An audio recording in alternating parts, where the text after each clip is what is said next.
जय श्री राम भक्तजनों। जय श्री राम। आज हम श्री रामचरितमानस वार्षिक पाठ के 37वें दिन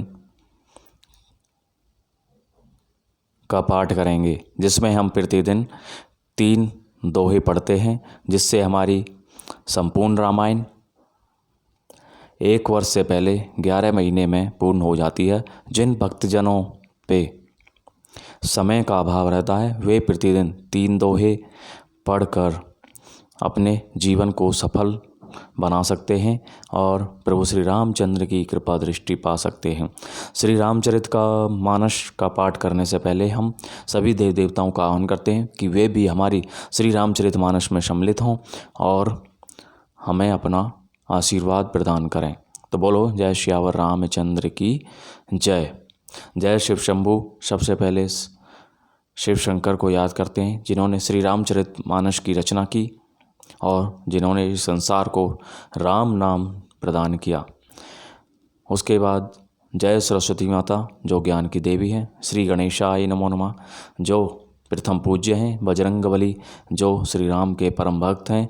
और सभी देव देवता हैं, उन सभी का भी आह्वान है वे हमारी श्री रामचरितमानस में सम्मिलित हों और हमें अपना आशीर्वाद प्रदान करें। तापाता प्रभु श्री रामचंद्र और शिव शंकर भोलेनाथ सभी का कल्याण करें। बोलो जय श्यावर रामचंद्र की जय। तो भक्तजनों, शुरू करते हैं आज का पाठ। छल करी टारे तासु व्रत प्रभु सुर कारज कीन्ह, जब ते ही जाने मरम तब श्राप कोप करी दीन है। मंगल भवन अमंगल हारी, द्रवौ सुदशरथ अजर बिहारी। प्रभु ने छल से उस स्त्री का व्रत भंग कर देवताओं का काम किया। जब उस स्त्री ने यह भेद जाना, तब उसने क्रोध करके भगवान को श्राप दिया। तासो श्राप हरि दीन प्रमाना, कौतुक निधि कृपाल भगवाना। जहाँ जलंधर रावण गयो भयो, रनहति राम परम पद दयो। लीलाओं के भंडार कृपालु श्री हरि ने उस स्त्री के श्राप को प्रामाण्य दिया, स्वीकार किया। वही जालंधर उस कल्प में रावण हुआ, जिसे श्री रामचंद्र जी ने युद्ध में मारकर परम पद दिया। एक जन्म कर कारण एहा, जे ही लगी राम धरी नर देहा। प्रीति अवतार कथा प्रभु गेरी, सुनू मुनि बरनी कबिन घनेरी। एक जन्म का कारण यह था जिससे श्री रामचंद्र जी ने मनुष्य देह धारण किया। हे भरद्वाज मुनि, सुनो प्रभु के प्रत्येक अवतार की कथा कवियों ने नाना प्रकार से वर्णन किया है।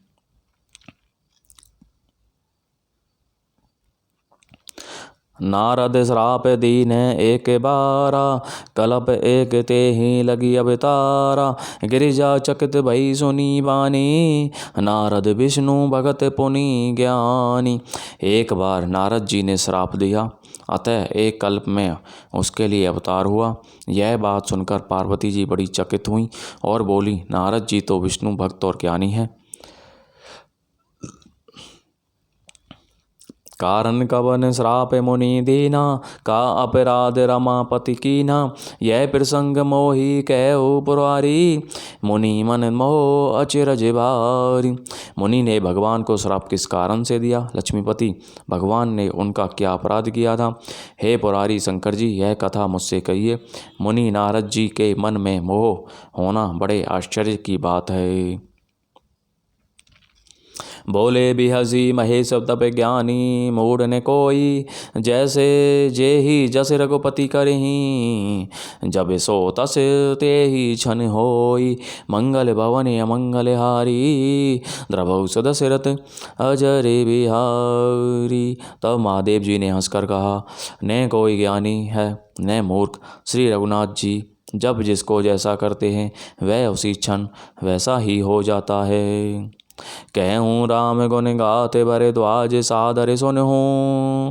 भव भंजन रघुनाथ भजो तुलसी तजी माने मद। मंगल भवनी अमंगल हारी द्रवौ सुदशरथ अजरे बिहारी। याज्ञवल्क्य जी कहते हैं, हे भरद्वाज, मैं श्री रामचंद्र जी के गुणों की कथा कहता हूँ, तो आदर से सुनो। तुलसीदास जी कहते हैं, मान और मद को छोड़कर आवागमन का नाश करने वाले श्री रघुनाथ जी को भजो।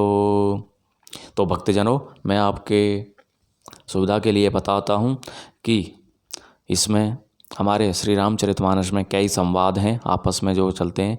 पहले शिव शंकर पार्वती जी को श्री रामचरित कथा सुनाते हैं। एक इसमें आगे चलकर काकभुसुंडी जी और गरुड़ जी का भी संवाद आएगा। एक संवाद इसमें याज्ञवल्क्य जी और भरद्वाज जी का भी है।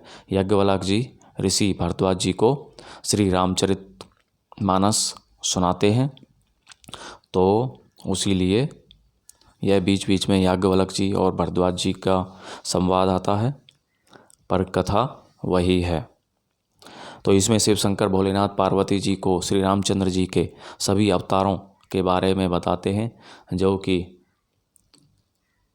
किसी कल्प में किसी कारण से अवतार लेते हैं, किसी कल्प में किसी कारण से अवतार लेते हैं।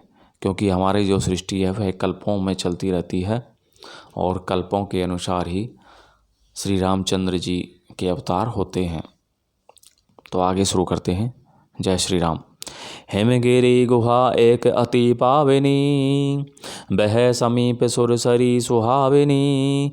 आश्रम परम पुनीत सुहावा, देखी देव ऋषि मन अति भावा।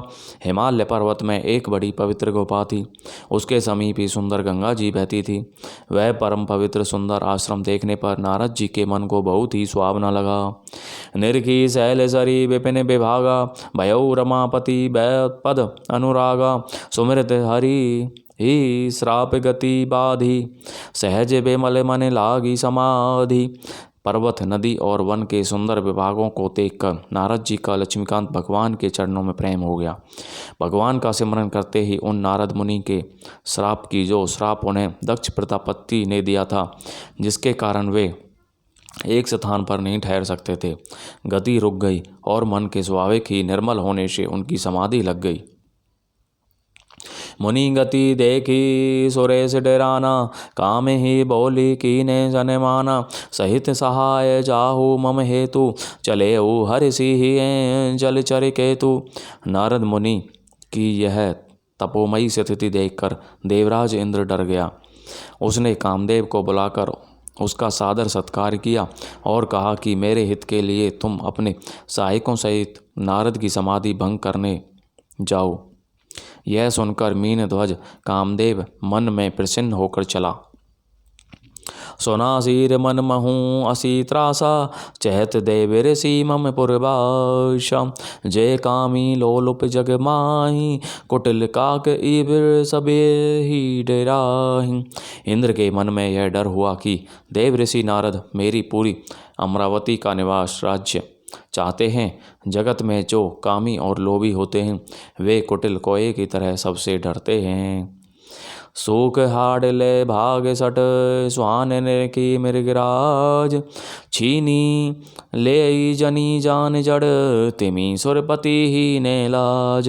मंगल भवन अमंगल हारी, द्रवौ सुदशरथ अजरे बिहारी। जैसे मूर्ख कुत्ता सिंह को देखकर सूखी हड्डी लेकर भागे और वह मूर्ख यह समझे कि कहीं उस हड्डी को सिंह छीन न ले, वैसे ही इंद्र को नारद जी मेरा राज्य छीन लेंगे ऐसा सोचते लाज नहीं आई। ते ही आश्रम ही मदन जब गयो, निज माया बसंत निर्मयो। कुसुमित विविध बिटप बहुरंगा, कूजहि कोकिल गूंजहि भृंगा। जब कामदेव उस आश्रम में गया तब उसने अपनी माया से वहाँ वसंत ऋतु को उत्पन्न किया। तरह तरह के वृक्षों पर रंग बिरंगे फूल खिल गए, उन पर कोयलें कूकने लगीं और भौरें गुंजार करने लगे। चली सुहाविनी त्रिविध बयारी, काम कृसानु बढ़ावनिहारी। रंभादिक सुर नारी नवीना, सकल असमरसर कला प्रवीणा। कामाग्नि को भड़काने वाली 3 प्रकार की शीतल, मंद और सुगंध सुहावनी हवा चलने लगी। रंभा आदि नव युवती देवांगनाएं जो सबकी सम काम कला में निपुण थी, करिहि गान बहुतान तरंगा, बहुविधि क्रीडहि पानी पतंगा, देखी सहाय मदन हर्षाना, कीनेसी पुनि प्रपंच विधि नाना। वे बहुत प्रकार की तानों की तरंग के साथ गाने लगी और हाथ में गेंद लेकर नाना प्रकार के खेल खेलने लगी। कामदेव अपने इन सहायकों को देखकर बहुत प्रसन्न हुआ और फिर उसने नाना प्रकार के माया जाल किए। काम कला कछु मुनि ही ने व्यापी, निज भय डरे ओ मनोभव पापी, सीम की चापी सकई को तासो, बड़ रखवार रमापति जाशु। परंतु कामदेव की कोई भी कला मुनि पर असर नहीं कर सकी। तब तो पापी कामदेव अपने ही नाश के भय से डर गया। लक्ष्मीपति भगवान जिसके बड़े रक्षक हों, भला उसकी सीमा मर्यादा को कोई दबा सकता है।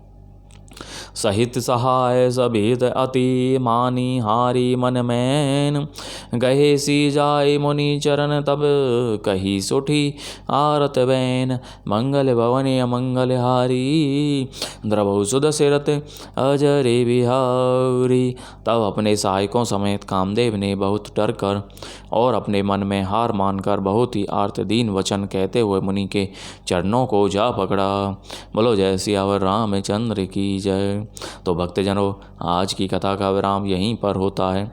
आज की कथा में हमने जाना कि कामदेव नारद मुनि की तपस्या को भंग करने के लिए जाता है, परंतु वह उसमें असफल होता है।